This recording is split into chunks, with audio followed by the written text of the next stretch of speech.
Righty-ho, so this is our last PowerPoint and it's on Boxer. Now remember that Boxer is meant to be an allegorical representation of the working classes, of the proletariat, the backbone of any society or any political grouping, I suppose.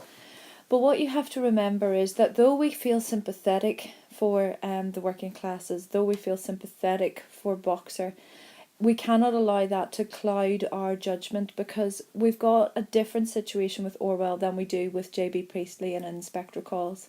There, Eva Smith is unparalleled. She is flawless. But here we have Boxer, and Boxer is flawed. There are elements of his character that are responsible, perhaps, for the situation that he ultimately ends up in.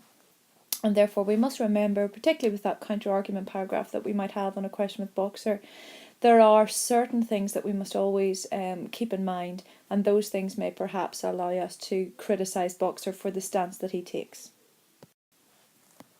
Righty-ho, so again, the use of the anthropomorphism here creates this light-hearted humour, but it serves a purpose with Boxer because it gives us this exposition of character. It exposes the type of animal that he is.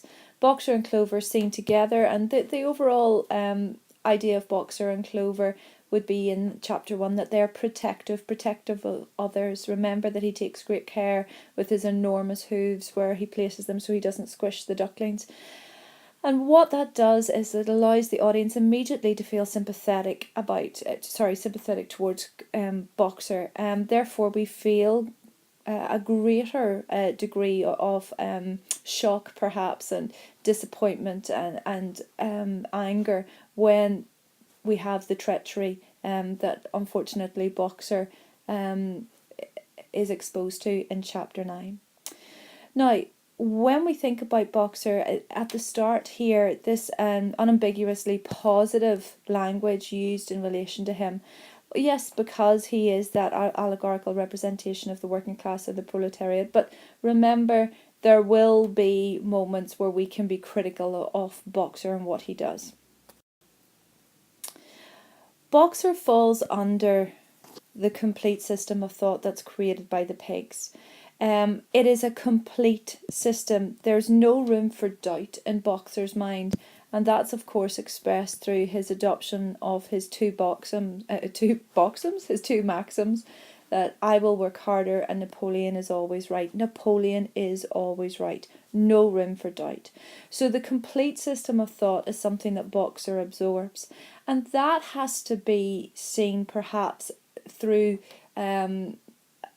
a perspective that allows us to criticise him a little, because there's no room for doubt here. It's absolute for him. He does not question, and when he does start to question it, it's ultimately too late. So the complete system of thought that he absorbs is perhaps his first flaw, that he has no room for doubt, that he believes in it completely. Like all the other animals, Boxer has great difficulty in thinking anything out for himself, just as the other animals have great difficulty in thinking things out for themselves. And again, we have that verb choice absorbed, lack of discernment, sponge-like level of understanding. And the key thing is, what we're having here is for Boxer, he's just swapping one level of control, the control that Mr. Jones had, for another level of control, the control of the pigs. I suppose if we want to be critical of Boxer, under Mr. Jones, he was controlled physically, but not mentally, whereas under the pigs, at this stage, he's controlled mentally. And which is more harmful ultimately, to be mentally under control or to be physically under control? I would seem to think the latter, but maybe that you have a different point of view. Boxer is devoted to this complete system of thought, and he shows that devotion through his first sacrifice, and the first sacrifice is his sun hat. He needs the sun hat to keep the flies out of his face when he's doing his work in the summer months, but he sacrifices that because he believes in the glittering generalities of liberty, and all those other positive buzzwords that the pigs feed him. With that phrase, can you not understand that liberty is worth more than ribbons? It's focused upon Molly, but it's something that Boxer can relate to his own situation, and that's why he gets rid of the sun hat. All animals should go naked.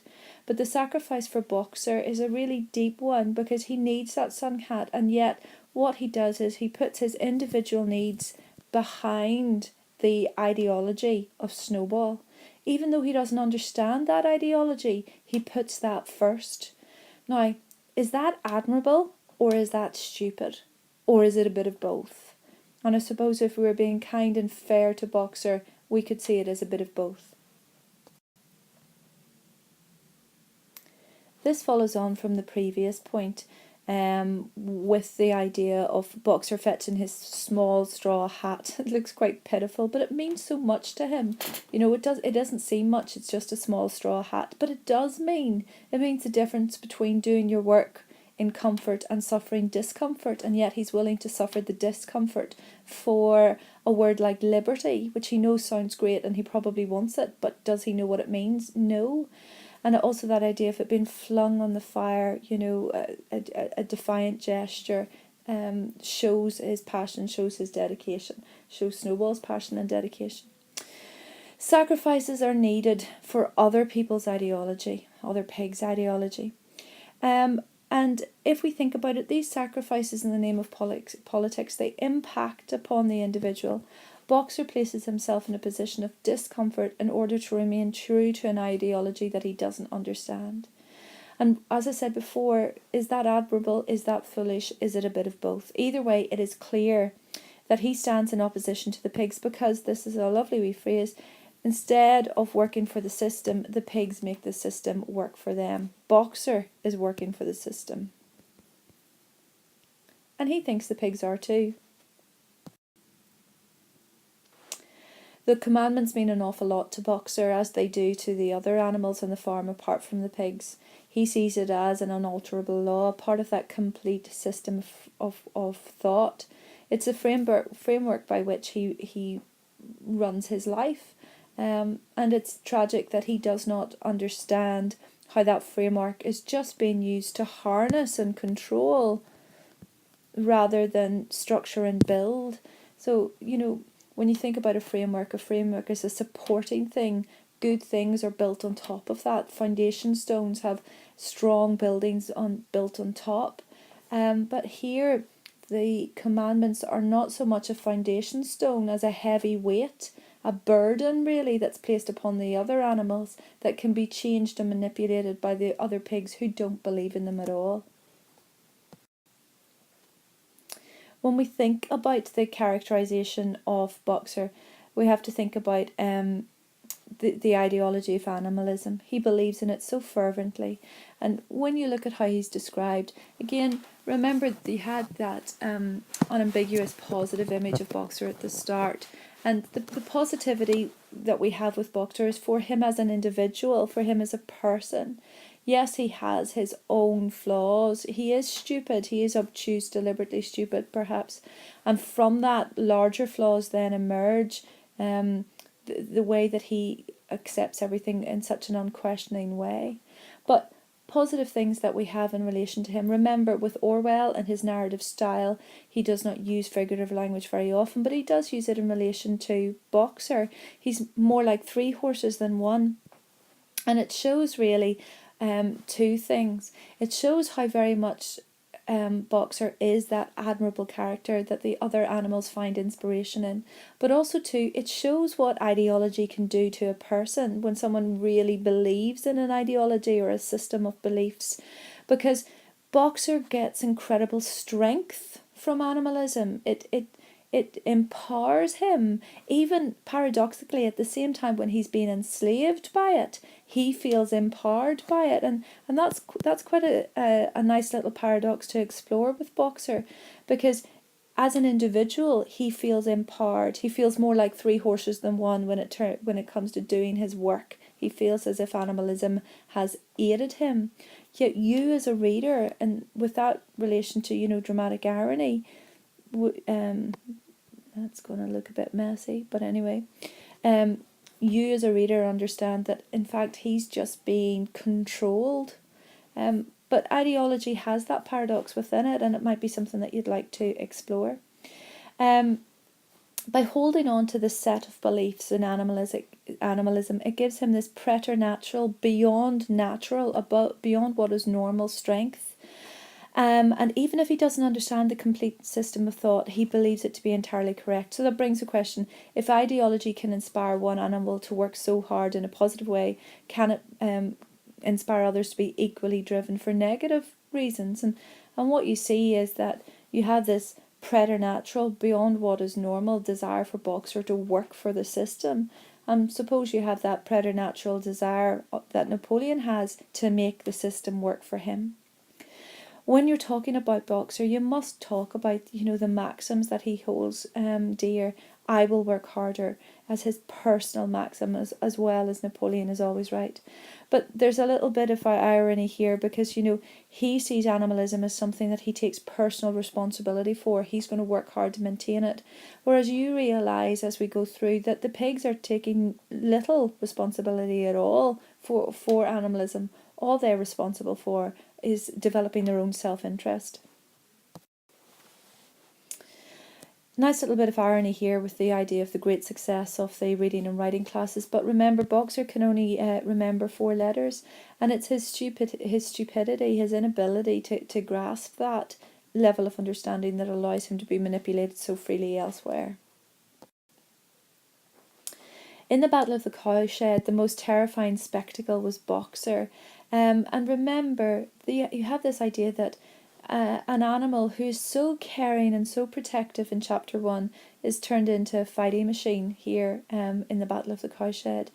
It's turned him into something that he never wanted to be. And again, it's links Boxer and the individual ideology, forcing an individual to conform, that he has to become something that perhaps he does not recognise. And of course we see that later in Battle of the Cowshed when he thinks he's killed his stable boy. You have to admit you must feel sorry for Boxer here when he says, I have no wish to take life, not even human life. And, for Boxer, who's absorbed everything, worthless parasitical human beings, that little phrase that we had, also with Old Major, that the idea that man is the only enemy. Even though he's absorbed those things, in his own moral framework, he doesn't want to take human life. There's a gentleness there. His eyes were full of tears. Oh my gosh, the emotion that he feels, the sorrow that he feels. But look how that's treated. Look how that's treated by the leadership, by Snowball. Now, of course, many of you probably want to talk about Snowball and how admirable he is at times, but how can he be admirable here? No sentimentality, comrade. War is war. The only good human being is a dead one. Look at that emphatic tone, the use of repetition, blind commitment, harsh language. No value on Boxer's emotional state, because Snowball thinks that language can obliterate all feeling, that ideology is more important than personal feeling. And of course, that's a blind passion that cannot be accepted. That your political beliefs must make you emotionally numb. That creates automatons, that doesn't create individuals, that doesn't create free thinking people. What that does is it creates clones, and that's what he wants Boxer to be. But Boxer has this innate goodness. It's within him, this innate goodness. I do not wish to take a life, not even a human. And his eyes are full of tears. He's being exploited, isn't he? They want him because, he's a terrifying spectacle. He's so strong, more like 3 horses than 1. So they need him, but they're exploiting his strength. They exploit his physical strength because of his mental weakness. When we get to chapter 5, I'm going to have a wee drink of coffee, hold on. When we get to chapter 5, you have this idea that Boxer's maxim, Napoleon is always right, can be seen as something that didn't seem particularly harmful, but you can see now that it has harmful consequences. We hear that Squealer encouraged the animals to appreciate the sacrifice that Comrade Napoleon has made. And again, you've got that ironic use of the word sacrifice. So far, we've had two sacrifices made by Boxer, the sun hat and that sort of emotional sacrifice that he had to go through to become the terrifying spectacle of the Battle of the Cowshed. And what we have here is that the unquestioning acceptance of Boxer's maxim, Napoleon is always right, is only half of the problems, because the animals are not only victims of the pig's manipulation, but of their own stupidity. And that's true for Boxer. His own stupidity, his own complete and utter belief in Napoleon makes him willingly open to their manipulation. Now, here again, positivity surrounded the diction in relation to Boxer. Nothing could have been achieved without Boxer, whose strength seemed equal to that of all of the others put together. And you really do have this idea that he represents the ideals of animalism. He makes sacrifices. He has this belief in communal effort. His belief in communal effort is made real and tangible by the physical labours that he puts himself through. Orwell obviously has sympathy for the working man here, and we see that through the sympathetic characterisation of Boxer. But we also have to remember too, his goodness is even more valued when it's juxtaposed to the selfishness of the pigs. And Boxer, as a sympathetic character, must always be considered in relation to the flaws that are also part of his character. Now, harsh realities make propaganda hard to swallow, and you've got that here with this quotation. Squealer made excellent speeches on the joy of service and dignity of labour, but the other animals found more inspiration in Boxer's strength and his never-failing cry of "I will work harder." And Boxer does represent this type of heroism that is real and appreciated by all the others. It's not just lip service. He actually acts, and his actions are what, I suppose, causes the other animals to feel so inspired by him. It gives you this idea that the pigs are perhaps in an unwelcome position because they're reliant on Boxer. The animals naturally gravitate to Boxer as their hero, and that poses a challenge to the unswerving leadership that Napoleon wants to cultivate. And by having that unswerving devotion to Boxer, it's inspirational, but what it will do, it'll ultimately make him a threat. His devotion is going to actually cause him harm. Now, you've got this lovely little bit of descriptive language in relation to Boxer. When Squealer is trying to convince everyone that Snowball was in league with Jones from the start, you've got even Boxer, who seldom asked questions. Now, it's just said there in such a matter-of-fact way, who seldom asked questions. But that's really his biggest flaw, that he does not ask questions, that he absorbed everything. But you have this kind of comical description of him. He lay down, tucked his forehoofs beneath him, shut his eyes, and with a hard effort, managed to formulate his thoughts. Oh, bless! You can just see how much of a strain it is for him to think. But had he been able to do that from the very start, you wonder if things would have ended the way that they did for him. And he says so emphatically, "I do not believe that." So what you have here is a little bit of humour, but it actually contrasts sharply with the repercussions of this short declaration, "I do not believe that," because that little emphatic statement is going to mark him out as a threat to Napoleon. It also shows too the limitations that you can say are apparent in Squealer's persuasive skills. He at this point can't persuade Boxer, just as he often will need to rely on the tremendous bleating and the menacing growls, and just happen to be passing with 2 or 3 dogs to reinforce his point. Remember that this idea of Boxer, that when he starts to think, he thinks well. He makes the correct judgment. I do not believe that. And again, that's his tragedy. He is capable of thought, and he's capable of correct thought, but he just doesn't do it often enough. Napoleon expects obedience to truth, not individual views, and therefore you can see that this is the death warrant that will be written for Boxer. Juxtaposition of strength and weakness for Boxer. Remember, we've got physical strength and mental weakness, and those two are often juxtaposed. But Boxer was still a little uneasy. I do not believe that Snowball was a traitor at the beginning. Ah, that's different, said Boxer. If Comrade Napoleon says it must be true. Look at that! So he thought about it. He said, I do not believe it. He thought about it again and said, I do not believe that Snowball was a traitor. And then suddenly when the idea of Napoleon is brought into the equation, he dismisses his thoughts. He dismisses that little uneasy feeling he had, which reminds us of the phrase that's used for the other animals, vague uneasiness. They dismissed their own instinct whenever Comrade Napoleon's viewpoint is given. And you have to criticise Boxer for that, because he can discern, he can work out what is true, but his weakness lies in the fact that he cannot take the next step, which is to doubt the fallibility, that idea that Napoleon can be wrong.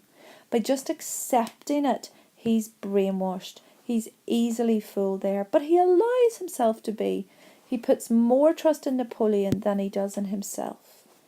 And that's going to make him a puppet.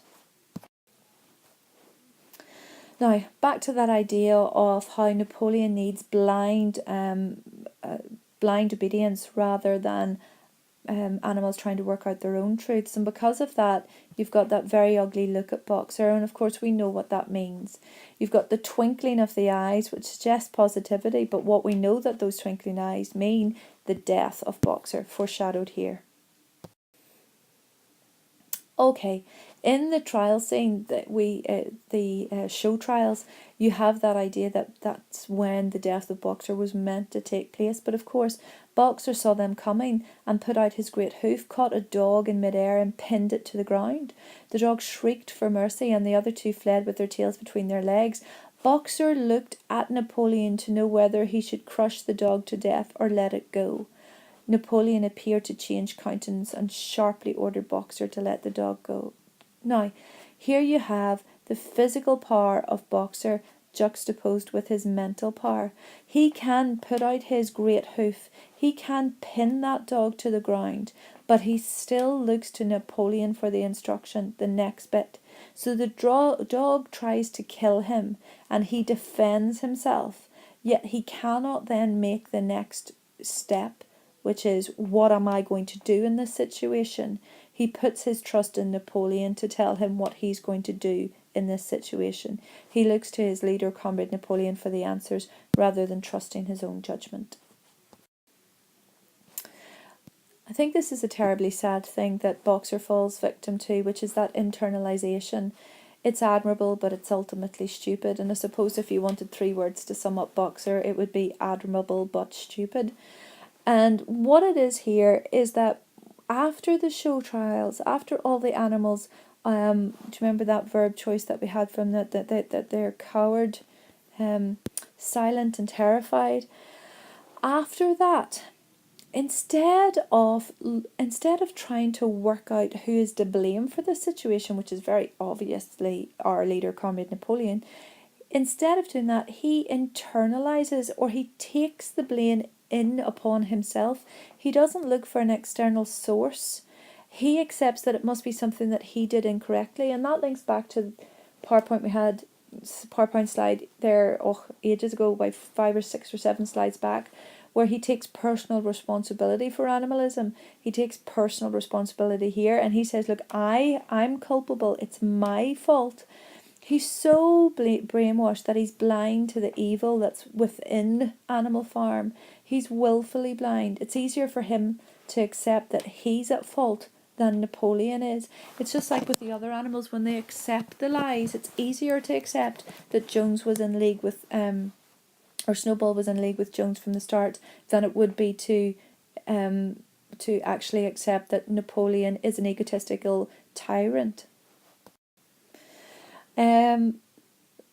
We just said that 3 words to sum up Boxer are admirable but stupid. but there are moments where he has such clarity of thought, and it's here after the Battle of the Windmill. You have this idea of a Pyrrhic victory. Remember, Pyrrhic victory, where the winning and the losing side are both equally damaged. And when Squealer talks about the victory, that they've won back what they had before, and Boxer just asks that very simple question, exclamatory sentence, what victory?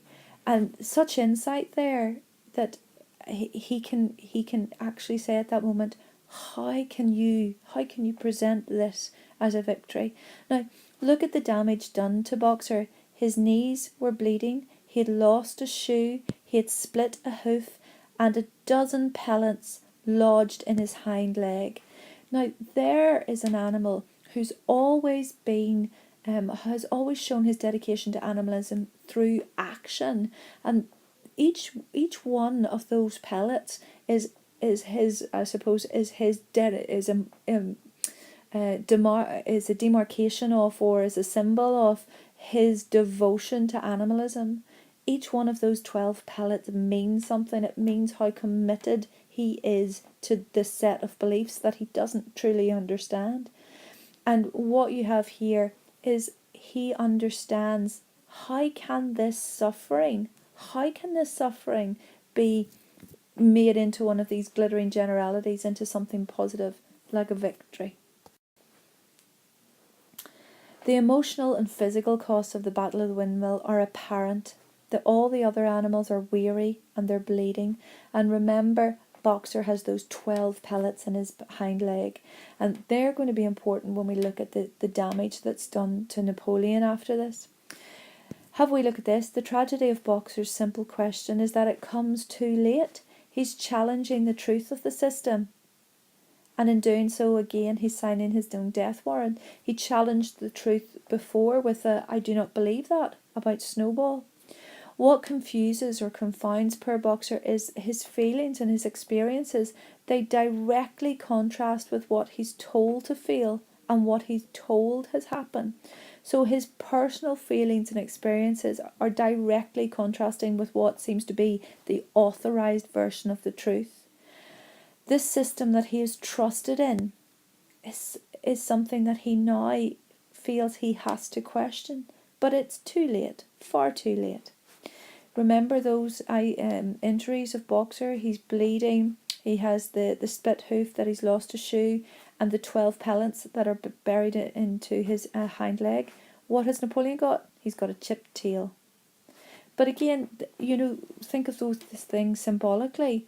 Each one of those pellets is a representation of how committed Boxer is to animalism, and the chip on the tail of Napoleon, this tiny insignificant little scratch, is also metaphorically a representation of his commitment to animalism, i.e. he's not committed at all. All he's committed to is his own ego.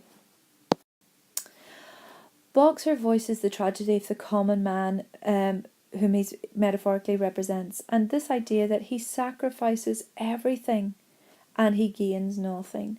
Squealer, on the other hand, represents those in power who offer glittering generalities like victory as prizes worth having. But what good is the word victory if you're defeated in your heart?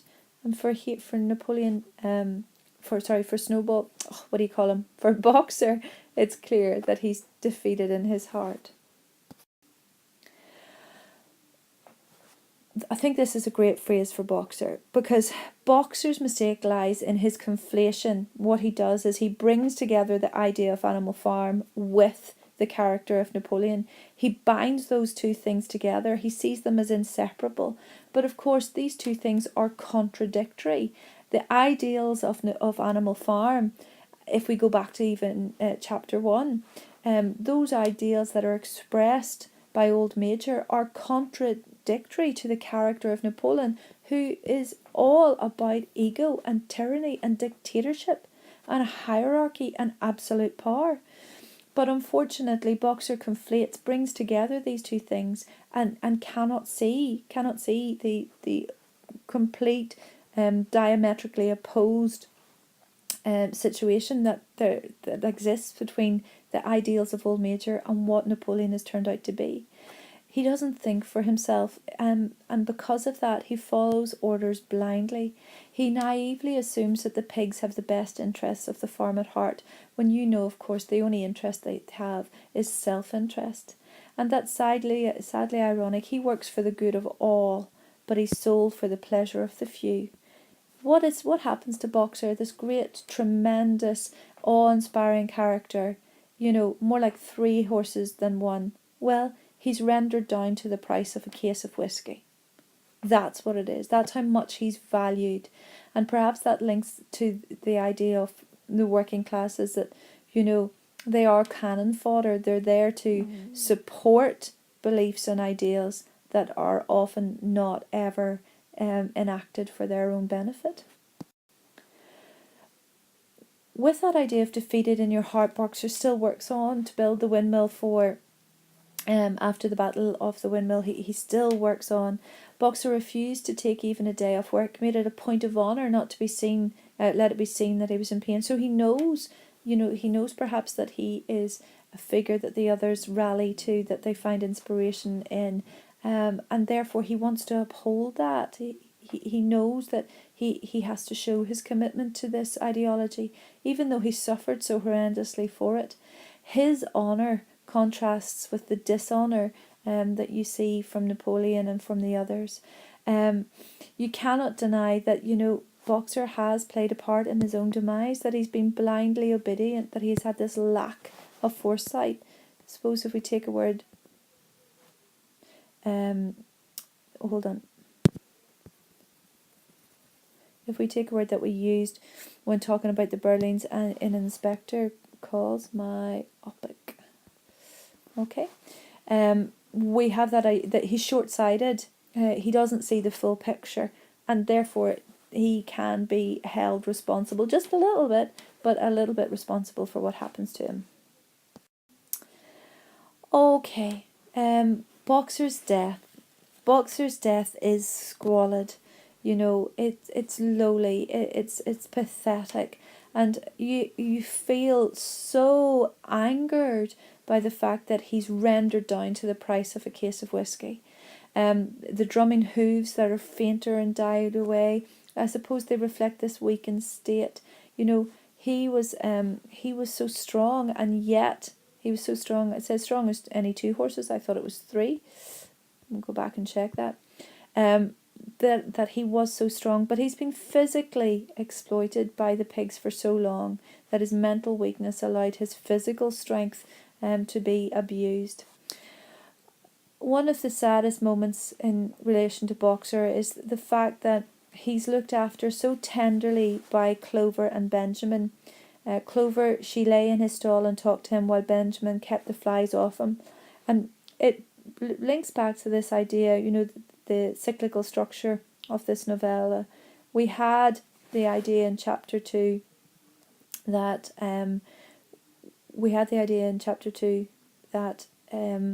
Boxer got rid of his sun hat. He made that huge sacrifice for animalism, and here at the moment when he is near death, when he's so fatally injured, here at this moment, well, I suppose again that's up to us to think, could he have survived? He probably could. He died because he was sold to the glue factory.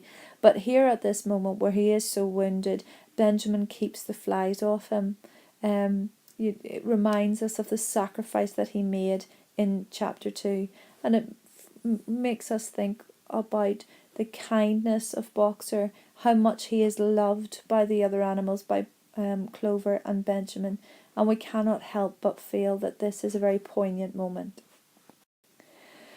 Cruelest irony of all, 3 days for us to find out about Boxer's death, and then of course it comes through the medium of Squealer, who reports it was the most affecting sight, that Boxer said up until the very last that Napoleon is always right. And there's a terrible irony that lies and fabrications of his death, are made to seem true because they're linked to a general truth, that Boxer is the sort of animal who always lived his life by that maxim, Napoleon is always right. So to take that element of truth and then hang all these lies around it just seems so cruel. And remember that that great animal is rendered down to the price of a case of whisky. How little he was actually valued by those that he thought meant the world to him, by those that he was completely and utterly in awe to, and yet he was sacrificed, sold for the price of a case of whisky. Now, when you're thinking about Boxer, please remember that what we have with Orwell is we have more positivity in relation to Boxer than we do have to any other character. So it's clear that Orwell does want us to be sympathetic to him. It's clear that Boxer is someone that Orwell does want us to find admirable. But Orwell is not giving us any simple answers here. There are flaws within Boxer's character, and those flaws have a part to play in the downfall of Boxer, and you cannot ignore them, and you must bring them in counter argument.